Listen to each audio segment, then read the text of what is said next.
Well, okay, so we're going to have to take a look at what happened this week in America. We are in a battle, folks. You know we're in a battle, right? It's not going to be easy. It's not going to be slam dunk. 1 year ago, Donald Trump did the impossible and he came back into office. Let's remember that. Let's remember the breakthrough we had. And now we've discovered the voice, as far as I'm concerned, the voice of Satan is declaring America is going to come down with class warfare, violence in the streets, the agitated masses, immigrant against citizen, employee against employer. Mondami's speech was basically the war outline for how class warfare is going to become the premise of the new script for their counterfeit populist movement on the left. And that's why Trump wrote, after that speech, he wrote that curious, tweet he put out, that message he put out saying, and so it begins. This is, and so it begins. Well, how are you going to handle it? I'll tell you what I'm going to do. I'm thankful to God that I'm a Christian because I got a pressure relief valve. It's called prayer. And I have a helmet of salvation, which is called hope. And we've been here before. We were here for 4 years watching Trump dodge one bullet after another, and then literally twice. I think that the church, listen, we can't sit back and relax. I think what happens is we think someone else is going to do this thing, and it's going to be us. You are the force in the train on the tracks. So I'm going to get into today's broadcast. We're going to do a forensic analysis of information you need to hear. It's going to be very important to understand what the church has got to do, what you and I got to do, because it's a spiritual battle, but it's fought in natural areas. We got to have wisdom in how we approach. By the way, speaking of wisdom, Annabelle called me today, and she said, we got somebody coming over, going to be doing the matrix. And I'll tell you what, man, I got my matrix therapy, level 10 matrix, today. Annabelle and I sat down. We both had our stem cell experience. And it's remarkable how it's working for us. I mean, I'm like turning 70. We're 40 years married, and I'm telling you, your health is so important because we need you to be able to do this battle this year. So I want you to go to level10matrix.com and find out what me, Annabelle, and I are doing. And 500 other people have testimonies now. We're getting the testimonies in. Call 800-361-2270 and find out why it is that we're doing this one approach and prioritizing it over others because of the almost, well, dare I say, the phenomenal results that we're seeing. Level10matrix.com, 800-361-2270. It's going to keep me strong as I pray and seek the Lord in the battle that is ahead, and it'll keep you strong too. Let's get into today's show. Well, I want to remind you, ladies and gentlemen, it was November a year ago. We were on the edge of our seats, wanting to see what would happen, celebrating the victory of Donald Trump. Let's be thankful that Kamala Harris isn't president right now. I mean, all the progress we've made has been because we succeeded in the greatest comeback story in history. Now, how long was that comeback for America supposed to happen? 1 year, year and a half? No. I believe that you are the secret sauce. Now, I don't think we're the most sophisticated army out there, I'll be honest with you. The Apostle Paul said regarding the Corinthians, consider yourself brethren, not many wise, not many noble, not many mighty. I like hanging out with the noble and the mighty, but I'll be honest with you, our movement is a belly-to-belly, eyeball-to-eyeball, grassroots, populist, Holy Ghost, Great Awakening movement, and we're the grundoons that have to show up and get it done. The consulting class, these people waste their money on, the Republican Party, we're new to all this stuff. But we're the sauce that prayed in Donald Trump. I hear that train a-comin', it's coming around the bend. And we held on in prayer. We held on in our tenacity. And God heard us. But I'll tell you what, I feel the incohesion of the moment. After Brother Charlie Kirk's martyrdom and assassination on the education mountain because of his political impact on the under 30 Americans. Because of that void, we have a stark challenge with the Mamdamis coming up, because the under 30 crowd has been educated by George Soros since they saw SpongeBob in SquarePants.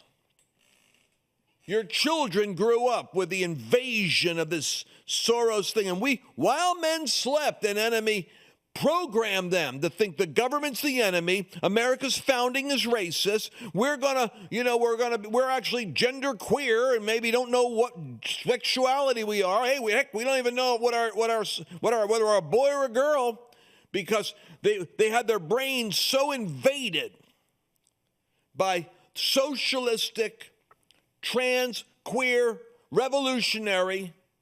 If you want to get really deep in the weeds with this, Herbert Marcuse deconstruction of the great experiment of a nation that was Christian, Protestant, constitutional republic, influenced by the Bible, that became suddenly a secularly agnostic state. And then when it lost its spiritual vitality, it couldn't protect its own gates in all 7 mountains, all 7 gates: academia, media, big business, government, entertainment, and then finally family and even churches came under the power of the shark, that spiritual force that creates the fragmentation of the cohesion of Western civilization, that fundamental cement that says there is a God that transcends this world and that our conscience must be enlightened to an accountability to a creator who holds us accountable for our moral choices. They come along, boom, blow that up and say, who says who your creator is? Who says who your God is? In a pluralistic society, you could have a jihadist be your mayor. Yeah, if you think a jihadist would just be a guy who dresses differently and has some bland theology that can tolerate you. But if you understand what you're actually electing, you're letting Al-Qaeda into the cockpit on your flight. Ends in disaster. Economically, socially, spiritually. I don't want to get ahead of myself. I just want to say that what happened last night, 1 year after the greatest comeback in American history in terms of a career, Donald Trump, from Mar-a-Lago like a lion in winter, having his wife's panty drawers raided and having fake files photographed on the floor, trying to set him up to look like he was some kind of an out-of-control lunatic agent that they wanted to lock up, sicking Jack Smith and the machinery on him, Alvin Bragg's, the Atlanta team. 4 separate attacks trying to destroy him, accuse him of rape, accuse him, try to debank him so that he can't do business in New York, wipe out his family. And then finally at Butler, take him out. That's how hard the devil and the system pushed to eradicate the comeback. But he came back. But there's a sober lesson. I want us to learn it right now. What happened last night, while it is in blue territories, and that was my one consolation. Hey, what do you expect in New Jersey? What do you expect from, Virginia? Basically, it feeds on the trough of Washington, D.C. money. What do you expect? They're not going to vote for conscience or for equality. They're going to vote for the continuation of their privilege. California, well, we know what's happened there. My point is, these were blue territories to begin with, but you better know. If you haven't, by the way, I know that we're not all living in the same universe. If you didn't know, the Democrats right now have got a second wind. They have found their momentum. The way to impeach Donald Trump and pull him out of office, the way to indict everyone that is on their enemies list, the way to stop this intrusion into their agenda, the way to collapse the country so that anarchy can reign. And by the way, the dragon of China then takes over the global economic system, and you have the communist vassal state of the United States compliantly working with Beijing, controlling it. That's where the Antichrist spirit wants to go. That's where the devil wants to take it. And by the way, You may call me the lunatic fringe. Yeah, well, every time you talk about a third great awakening and Judeo-Christian values and Christianity, remember, I'm only giving you the logical inference that comes out of an educated Christian preacher with my 2 honorary doctors and my earned masters in theology. So let's talk about this. What happened last night?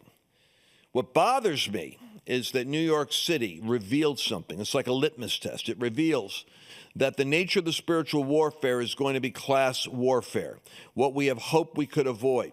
We thought we could build a country where people could work together in unity, respect each other in spite of their differences, tolerate and flow together in a shared culture where the ladder of success is equally accessible to everyone and everyone gets a fair shot. They intend to tear that unity down. They intend to create race wars, class wars, which is how communists and Bolsheviks basically get the riot machine going. They're going to get their Antifa, BLM, I'm angry machine, only it's going to be loaded with frustrated, illiterate, and ignorant, college-educated white liberals who will be mad at anyone who has more than they have, because the nature of this warfare you're going to watch is going to be those that have success will be vilified by those that do not, and the charlatan preachers are going to say, I'm on your side, the system's rigged, and I'm going to go get it from them and give it to you. That's what socialism is. And then if you got the good Hitler anointing, you can stir up a real resentment machine by controlling the propaganda outlets of media and education, which the left has had for 20 years, which is why they're voting for socialists under 35.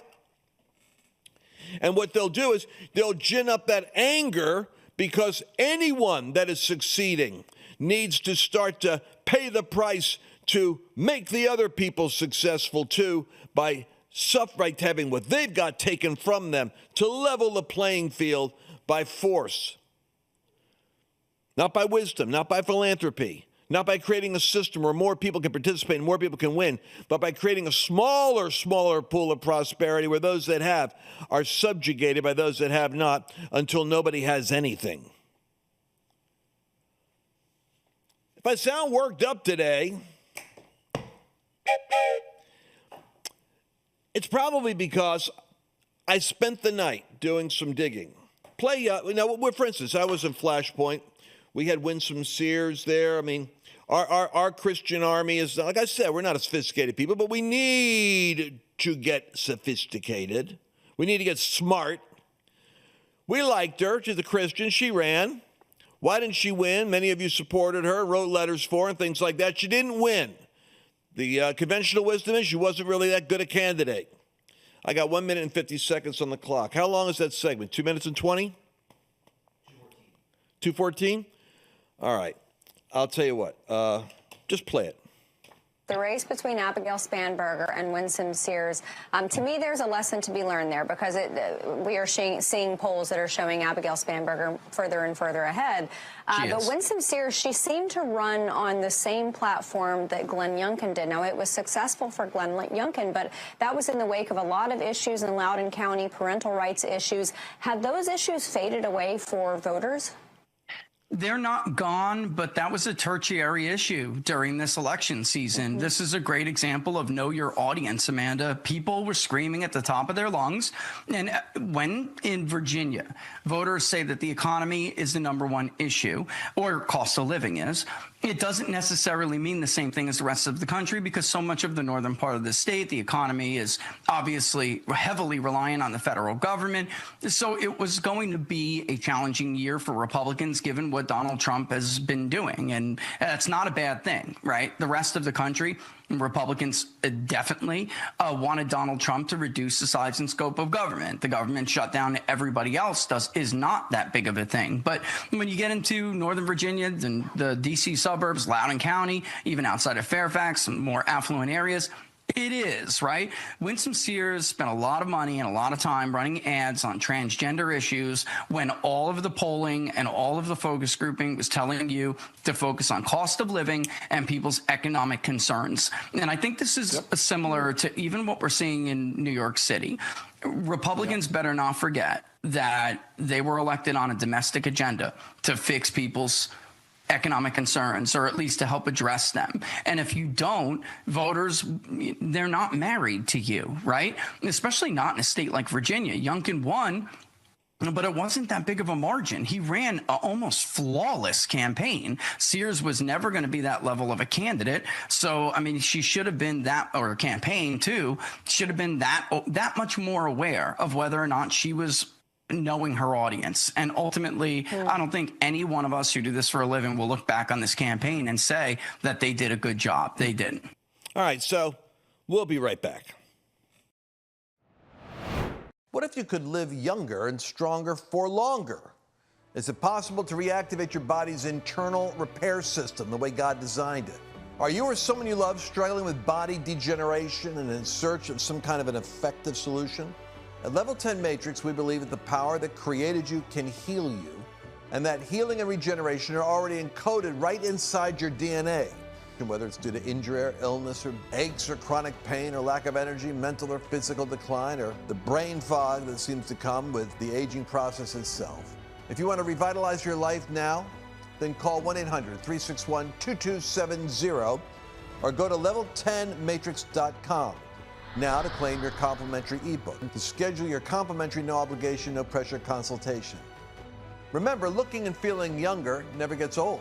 So if you want to revitalize your life now, then call 1-800-361-2270 today. So here's what Richard Barris is saying. He's saying, hey, Christians, you may be concerned about the trans issue. You may be concerned about boys in the girls' locker room and the guy that raped this girl under Youngkin's, when he was campaigning and got moved to another school and showed up and did something again, and the transgender woke school district was shuffling him around, trying to protect him instead of protect the girls. And then their governor said, "Hey, you leave it to the teachers and the state, and we'll tell you what to do with your kids." And that got a backlash. That was riding the moment for Youngkin. But Youngkin was a DeSantis guy. He was, remember, the guy that wears the vest. I got friends of mine that are friends of his. They say he's a real good Christian. They prayed with him. So understand what I'm saying now. Put it in its qualified context. He's not a Trump guy. And by the way, what did he do after the midterms were lost in 2022? He trotted out Winsome Sears as the attack dog to say we are not the party of Donald Trump. We got to get away from him. In other words, she was part of the apparatus that Youngkin was part of in order to try to move the party away from Trump more towards DeSantis. Oh, you didn't know that? I don't think Gene Bailey knows that when he brings people on the Flash. But like I said, we're not sophisticated. We're grassroots, good old boys, Christians. But once I found out that, and she renounced that and said, oh, she's totally MAGA, totally Trump after, when he won. But the damage was done. 2022, you don't come out and say, we got to get ourselves distant from Trump and then have a conversion politically that regains your credibility with the MAGA base. So the base wasn't with her over there. But even so, she couldn't have really won. Well, why, Brother Lance? We prayed, we gave. She's a Christian. Yeah, and probably a flaming heathen got her job. You're going to see a lot of that in America. Because you have to be so shrewd. My people perish for lack of knowledge. What's the knowledge we needed on this one? That the boys in the girls' bathroom may have played with the faith base, may have been the old thing that Youngkin did, but Youngkin ticked and tacked and zigged and zagged based on current issues. He was shrewd. He wouldn't have been on that issue right now. He would have been on the economic thing. Here's what the Democrats want to do. They want the country on the wrong track. They want the country. Remember, they're the ones with the summer of love, with the burning cities. Why did they do that? To create the feeling that the country's on the wrong track. And then once Biden was in, everything got quiet. You notice that? Hey, where's the riots? Where's Antifa? Well, what happened? Everything's quiet. Because they fund anarchy. And they love the shutdown because the shutdown gave them an issue in Virginia. You understand this? Yes, because all of those professional classes, the 6 richest counties in America, come out of Washington, surround Virginia, where you've got like the Fairfax County and these other counties. And what do you got? All these professors, all these white-collar jobs that are all Democrat voters. That shutdown was creating the environment for them, kind of like the Summer of Love riots was trying to create in 2020. What the devil wants to do and what the Democrats try to do is create the misery that wants change and then blame the orange man's hair. Blame Trump. Well, the problem is when he's not there anymore, they're coming for you. So John Solomon, I got some notes from him. I got the transcript. I did some work for you guys last night. He says something, let's see, he says the Democrat Party is now the government-dependent base. Listen to what I'm saying. The Democrat Party, the employees, the working class of the Democrat Party are dependent on government money. So listen, the base of the Democrat Party is now the government base, and they're dependent. This isn't just welfare. It's the professors who get all that research grant money. Billions of dollars of research grant money. I was watching in September, $700 million got released. For what, man? For family, the family mountain. $700 million. You know where most of it went? To the universities. And then they dole that out to the other groups that are connected to them. The Democrat Party's the government-dependent base. It isn't just welfare. It's the professors who get those grant research dollars, the ridiculous amount of money that's coming from the NIH and other places to study things that are never going to make your life any better. It's all the federal workers that keep growing on Republican administrations. And if you wanted to clear out Northern Virginia and make Virginia get rid of that, what Solomon says is the damn federal workforce that was bloated since George W. Bush, the unfortunately, at times rhino Republican, created that concocted Homeland Security Department, which is the most unconservative department in American history. And you look at what the Republican Party did, it allowed the Democrats to create a self-government-funded base of the party through the nonprofit world, all you nonprofit churches and nonprofit ministries and everybody that you're getting envelopes all the time and you're constantly be a partner with this ministry and that. The Democrats never do that. They just go to the government, shake it out, and put the money in with their taxes. Then you put your money with the taxes, and then you go back to work, and they grab your money and their money, recycle it back, and do an ideologic campaign on the campuses and in the schools. Where do you think DEI and CRT and BLM and Antifa, where do you think these things get their money from? Go do a Grok search or a Chat GPT on Arabella and see what the Washington pass-through agencies are of the lawyer firms that work for Tides and the Rockefeller Foundation and the Soros Network to distribute billions of dollars to their nonprofits. And what I'm trying to tell you is they exist in Virginia big time, and George Bush put it there, and they all live off the nipple of the government funding, and that's part of the reason why we're in debt. And by the way, the Democrats want $1 trillion to pay for their illegals. The illegals that helped get Mondami over 40 years of illegal immigration is what helped give them a Muslim jihadist as a mayor, because of all the illegals over time that shouldn't be there, being brought in, paid for, supported. And then do you really think the voting apparatus that has 200,000 more votes that came out from the suburbs and from Brooklyn, the Bronx. I'll tell you, the Get Out the Vote campaign, I'm going to give it to them. They were diligent in getting out the vote, but I don't even trust whether or not these cities have ethical voting practices. We probably haven't had a clean election in these major cities in 20 years.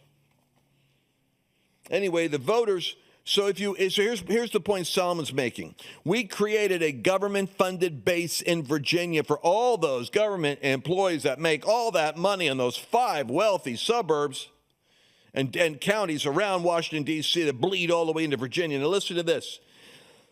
The nonprofit world, the welfare state, the educated state, which we give tons of money to now, they make them all Democrat voters.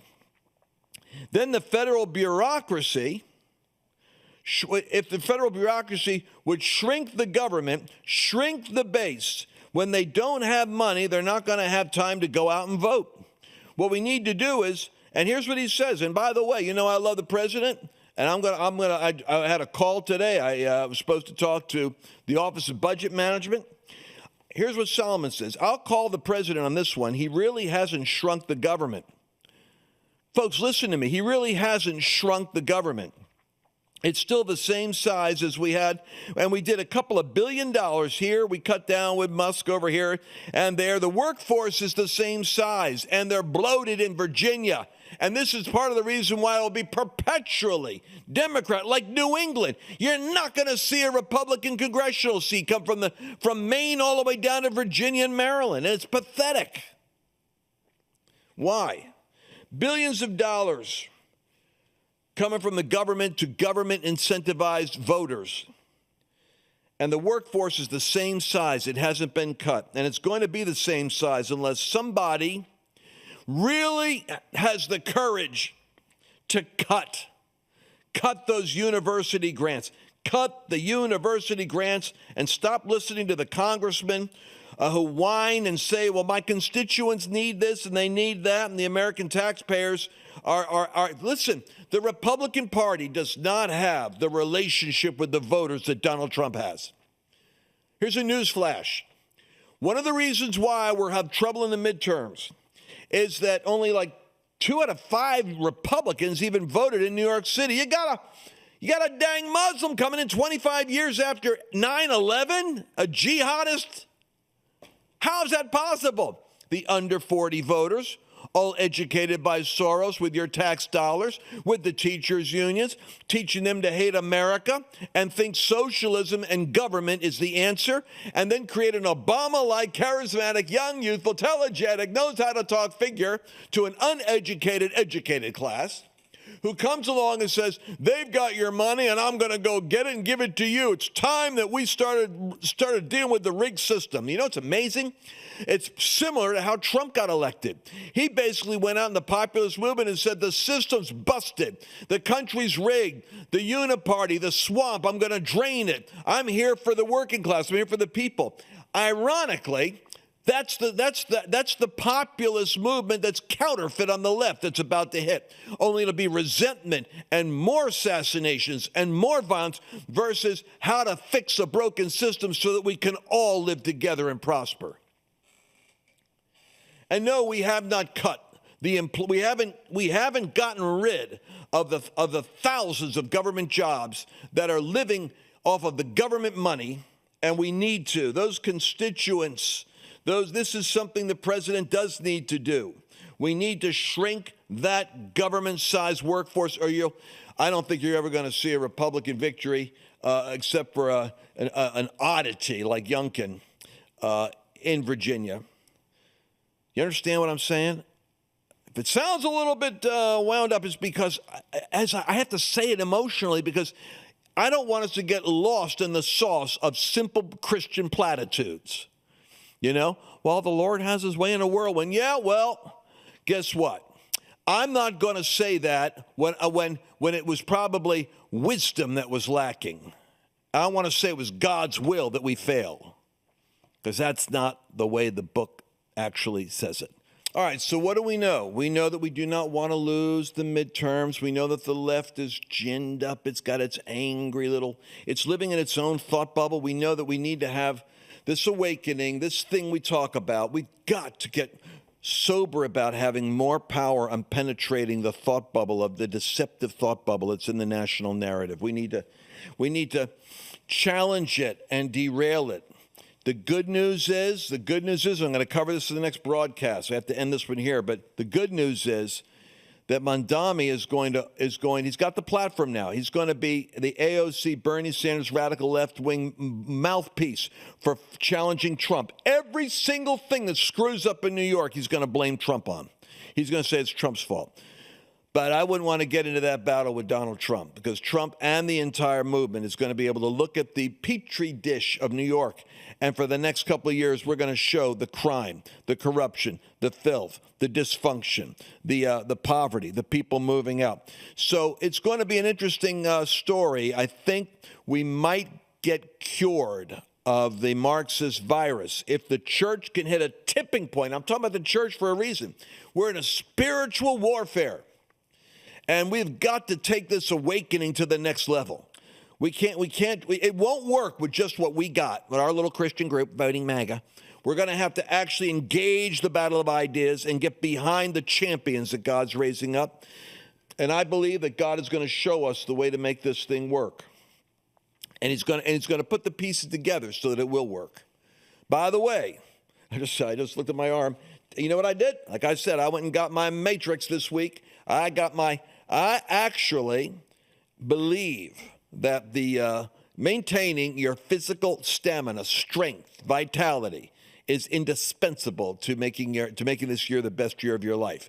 Go to level10matrix.com or call 800-361-2270. I got something coming in January at the Trump Doral with all of my favorite doctors. I got a whole group of medical experts going to talk about making you maha healthy. You're going to make you healthy and going to make you wealthy and make you wise for the race of your life, because we're not going to lose. Last year at this time, we were celebrating. This year at this time, we got a wake-up call, but we're going to win this battle and not lose. Go to lancewallnau.com/wellness, and you'll see why Wallnau is doing a wellness conference, January 15th through 18th at the Trump Doral. Listen, it's cold up north. Come down to Florida. Maybe Trump will show up. All right, lancewallnau.com/wellness, and we'll see you again tomorrow.